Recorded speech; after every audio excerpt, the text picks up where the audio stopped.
उसे हमेशा आपका एहसानमंद रहना चाहिए और आपकी इन लुत्फ़ व इनायात का नाजायज़ फ़ायदा उठाना नहीं चाहिए। मैं हमेशा ही अपने खुदावंद के हुजूर में ममनून व मशकूर रहूँगा।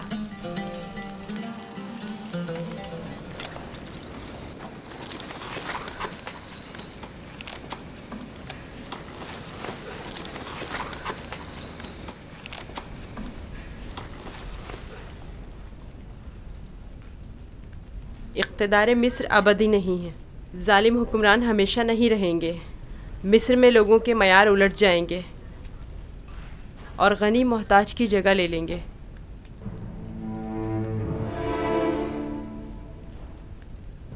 ये तगय्युरात वसी खून रेजी के बाद रोनमा होंगे।